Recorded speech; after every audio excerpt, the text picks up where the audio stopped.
Why Oculum? I think it's because we want to add more into the many right now parang nagsusuputan ang dami mga survey companies. And so it's because the more the healthier, so that they can give more people can have a broad leeway in their analysis, how they can see things unfolding in the country today, especially socio-political issues and name it. There are so many issues that will help build our democracy in our country. So that's why we are here.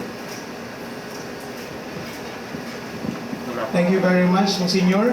And to present the methodologies that Oculum Research and Analytics employed in its national studies, may I call on a member of the Oversight Board, Mr. Felipe Salmosa II.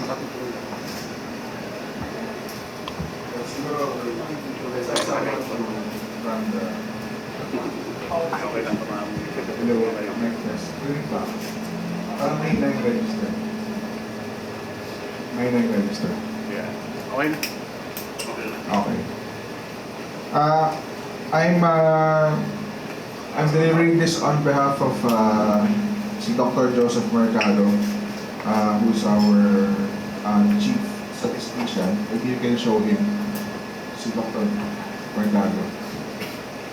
He cannot join us now kasi si Dr. Mercado is in San Francisco. But Dr. Joseph Mercado is the one who processed our data. No? And he was a former VP for Research of Polytechnic University of the Philippines and Dean of the College of Science of the same university, the Manila campus. So anyway, Oculum, next slide please. So Oculum would like to use standard survey research methodology. So for this first round, we are employing a methodology in which we utilize 1,200 respondents. So the standard is that you interview these 1,200 respondents in person, and then these respondents were chosen using a probabilistic sampling method. So may kasi random siya. Spread over regions, 4 regions in the country, 4 big regions.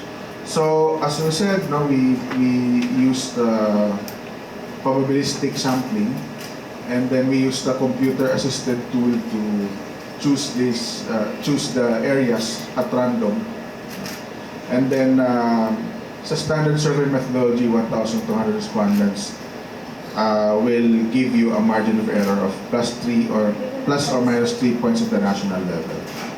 Okay, next slide. So, ito yung standard survey. We allocated 300 respondents each to Metro Manila, rest of Luzon, Visayas, and Mindanao for a total of 1,200 respondents. And then, so hindi ko lang nasama sa slides, but we chose kasi sa sampling design at every stage may random selection. So we selected at random the municipalities and cities from each region, and then within each municipality or city that was chosen, the barangays were also chosen at random, and within the chosen barangay, the starting point is also chosen at random.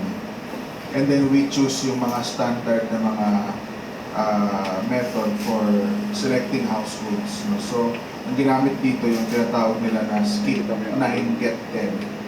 So, every 10th household ang kinuha. For big barangays, for smaller barangays, I think we use every 5th household. And then may birthday method din na tinatawag. So, ang kinukuha dun sa household, hindi kung sino yung available, but the member of the household with the nearest birthday. And then, merong mga substitution rule in case substitution is needed. Okay, so next slide. This is the distribution of the respondents by age group, we can see na the largest group would be the respondents aged 30 to 39 years old, followed by those aged 40 to 49 years old. Next slide. Doon sa aming na-draw na sample, mas maraming kababaihan. 67% of the respondents were female and 33% were male. Next slide. Sa socio-economic class naman, makita natin na maraming class D, no? Maraming class D. But we are also able to draw respondents from C2 and E, no? And then konting-konti lang yung A and B dahil mahirap. Like the experience of other polling organizations, mahirap ma-penetrate yung AB, but I'm quite surprised na mayroong nakuhang respondents from class AB. Next slide. Okay. So that's all, but we're open to entertaining questions later if you have questions about the methodology. And may I now turn over the floor to our Chief Political Analyst, Dr. Dennis Coronacion, to present the results.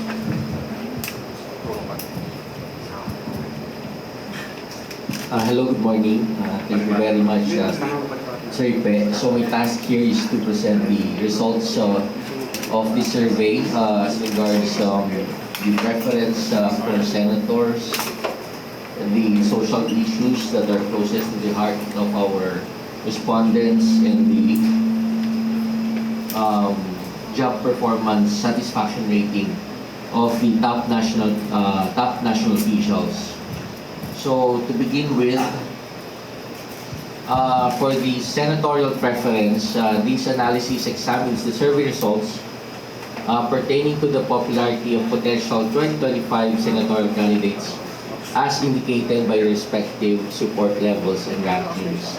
Well, we do recognize that in interpreting these results, there are we call this common reasons as to why these public figures have been included in the top 12 and in the top 24, or in the top 24. Actually, we came up with a list of mixture of former senators and then national politicians as well as local politicians. And we decided to include those public figures who have landed in the top 24 spot. So the data provide insights into the preferences and perceptions of the survey population regarding these political figures. We noticed that there are distinct reasons, although there are common reasons, general reasons for them landing in the 24 positions or slots. We noticed that there are distinct reasons for each of the public figure. So here's the list of top 12 potential senatorial candidates for the third quarter of 2023. So 50% of the Oculum respondents have chosen Erwin Tulfo, and then 48% of the Oculum respondents have chosen Vicente Tito Soto. Well, as I said, there may be common reasons for these public figures for landing in the top 12, but there are distinct reasons that we have to look into also. So I think that Erwin Tulfo, he's being a former SWD secretary had something to do with his being in the top 1 position. And also incidentally in our social issues survey, the number one social issue the number one social issue happens to be, I think, the topmost social issue happens to be the one about the 4Ps. So, and then as for Tito Soto, at the time that the survey was conducted in July, so from July 17 to 31, there was an issue with regard to the employment status of this former senator, together with the other original hosts of Itbulaga, Big Soto, as well as Joey De Leon. So this may have something to do with the fact that Tito Soto had landed in the second spot. Of course, there are also other reasons like name recall, media exposure, and so on and so forth. As for Rodrigo Duterte, 39% of the Oculum respondents have shown their preference for the former president of our country. Thus, he ranks number 3 among the potential senatorial candidates. This may have something to do with his, aside from name recall, and also the fact that he had just stepped down from office, it may also have something to do with the fact that the public might have found his policies relevant up to this time, especially with regard to criminality, as well as the need to, the public perception with regard to the need to continue the anti-illegal drugs campaign. Now, the next one is Senator Ronald Baton de la Rosa, who enjoyed 32% support from the Oculum respondents, so landing at the number 5 spot. At the time, I think that the survey was conducted, Senator De La Rosa was leading the Senate investigation. So he was playing the lead role in the Senate investigation on the Degamo killing. So as for the former Senator Ping Lacson, he enjoyed 31% of the support from the Oculum respondents. So, of course, we all know that the former senator who lost in the presidential election, the last presidential election, has enjoyed the confidence or has been very popular with the public because of his no-nonsense public image. And then as for Vico Soto, I think he's the lone local chief executive in the top 12. Although the Soto family name is has been recognized as a political brand, his landing in the 7th spot may have something to do with his strong social media presence as well as his popularity among the youth. His public image may also have something to do with it. His image as a young reformist politician. And then we have Willie Revillame. Although this person was not involved in any political issue or any social issue at the time that the survey was conducted, I think his landing on the 8th spot has something to do with the respondents' profile, where a majority of respondents came from classes B and E. And then as for Dr. Willie Ong, 36% of the Oculum respondents have shown their support or preference for Dr. Willie Ong. And he lands on the 9th to 11th spot. This has something to do probably with his social media presence and his advocacy with regard to public health. And then Senator Lito Lapi, 36% of the Oculum respondents have shown their preference for this senator. That's landing on the 9th to 11th spot. And then Manny Villar. 36% of the Oculum respondents have shown their preference for this former senator and businessman. So he lands on the 9 to 11 spot. And then former Senator Manny Pacquiao is the last in the top 12 potential senatorial candidates, wherein he and 34% of the Oculum respondents have shown their preference for the boxing icon. And then we'll move on to the next set. You have in the number 13, in the 13th rank, you have Bong Revilla Jr. And then followed by Isko Moreno, who got 30% of the support from the Oculum respondents. And then you have Senator Amy Marcos, 20%.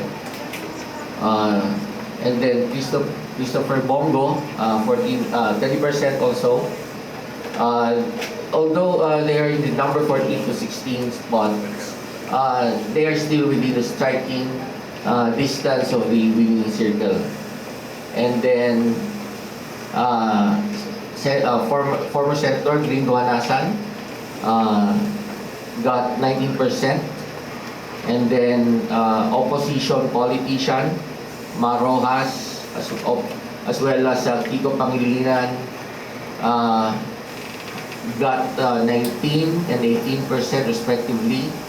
So Ma Rojas ranked 17 to 18%, and then Kiko Pangilinan lands in the 19 to 20 rank.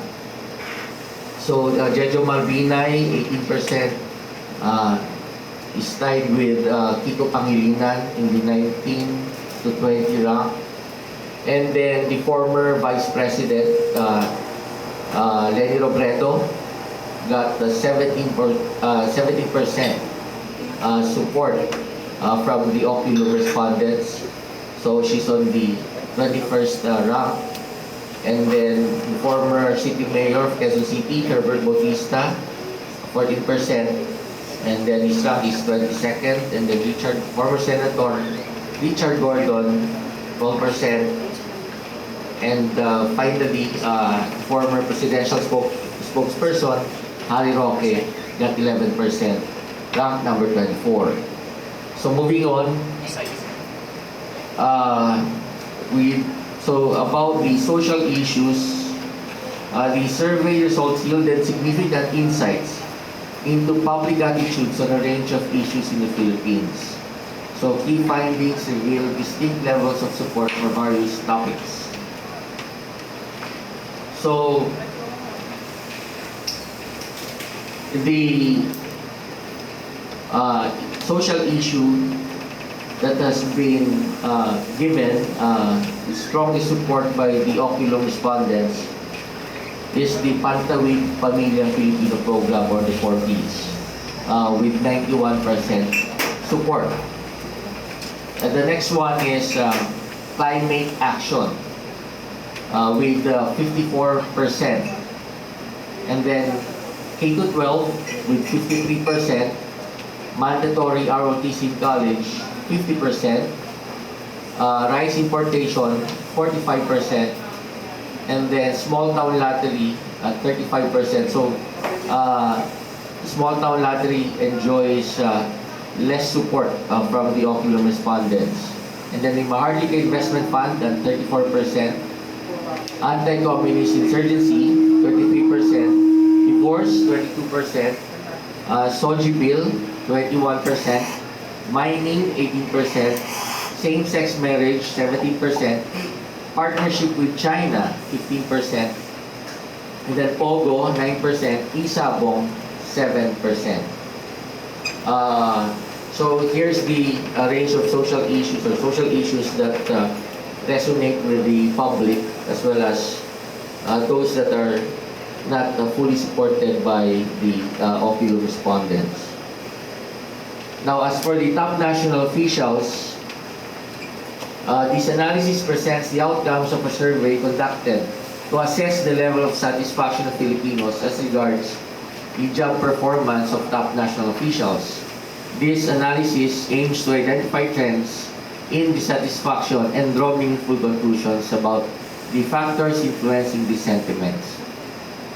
So, so here are the top national officials included in the survey. President Ferdinand Bongbong Marcos Jr., Vice President Sara Duterte, Senate President Juan Miguel Zubiri, House Speaker Martin Romualdez, and Chief Justice Alexander Esmundo. President Bongbong Marcos Jr. Has gained 74% satisfactory response from the Oculum respondents. And then Vice President Sara Duterte enjoys a slightly higher satisfactory response from the Oculum respondents at 79%. And then the head of the Senate, Senate President Juan Miguel Zubiri, enjoys 61% satisfactory response from the respondents. And then House Speaker Martin Romualdez, 55% satisfactory response. And then Chief Justice Alexander Esmundo has 48% satisfactory response. All right.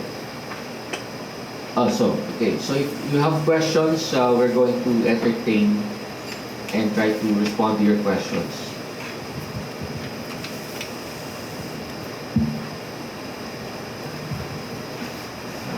Thank you very much, Dr. Dennis. Before I open the floor to our friends in the media for the question, I'll throw in the first question to Dr. Coronacion. Dr. Dennis, how would you describe the impact of the demographics of the respondents in our survey? Like, there are more female respondents than male, and also the number of yung classes natin. Yeah, the respondents' profile definitely had an impact on the survey results. Given the fact that I think majority of the respondents are female, for example, it turned out that female respondents preferred female leaders, which explains the inclusion of the high satisfactory rate for the job performance of Vice President Sara Duterte, for example, as well as the other, for the senatorial preference, we have also seen female leaders like sister of Alan Peter Cayetano, Senator Alan Peter Cayetano, Pia Cayetano, landing in, I think, the top 5 or top 5 spots. So I guess yung gender had manifested, had influenced the survey results. As for the socioeconomic classes, I think that's also affected the survey results. Classes D&E, they comprise majority of the respondents. Thus, when it comes to social issues, I think this explains why the 4Ps program became the number one issue that resonates very well with the Oculum respondents. Thank you, Dr. Dennis. Manny, you notice dun sa ating result, hindi kataasan yung support na natanggap dun sa Maharlika Investment Fund. Anong masasabi mo tungkol dito? The survey was done on the last week of July. No? At that time, the Senate and Congress were discussing the Maharlika Fund, and hindi pa siya pumapasa. Pero there were a lot of discussion, and a lot of people do not understand para saan ba itong Maharlika Fund. So many people maybe were thinking that the Maharlika Fund is another pork barrel. So that would explain why probably there was a low support for the Maharlika Fund. No? But given this past few weeks that the Department of Treasury, Bureau of Treasury, has already issued the IRR for the Maharlika Fund, and the Department of Finance would probably explain more about this issue. Maybe the Filipinos, our people, will be more enlightened about what is the fund exactly for. So we hope that there will be an increase in the support, but given the suspicion that this fund will be wasted, that would explain that why the support level for the Maharlika Fund is very low. And lastly, I noticed in our social demographic class, mga respondents natin, madami ang CBNE, but the support on social issues like Isabong and Pogo is very, very low. How would you explain that, Dr. Dennis Manny? Let's have Dr. Dennis first. Well, I think the low support given to e-sabong, online sabong, could be attributed to the, the issues or the problems that resulted from most Filipinos engaging in e-sabong.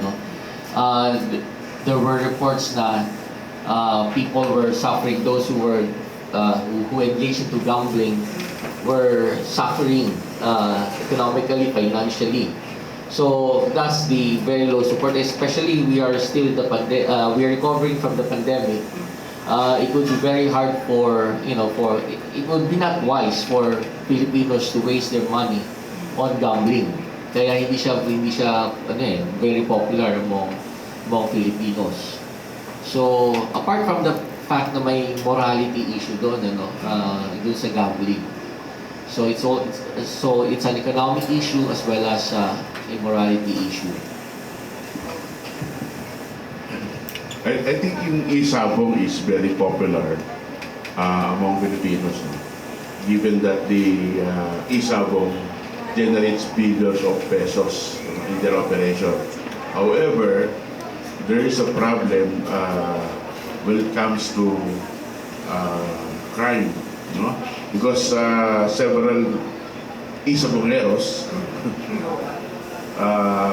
people who went to cockpits, disappeared, and malaking issue to, up to now. And also the Pogos were also associated with crimes like kidnapping, prostitution, and other crimes, especially when the people behind the Pogos, like the Chinese nationals, are being kidnapped, and their victims were also either Chinese nationals or other nationalities like Vietnamese or Taiwanese or even Filipinos.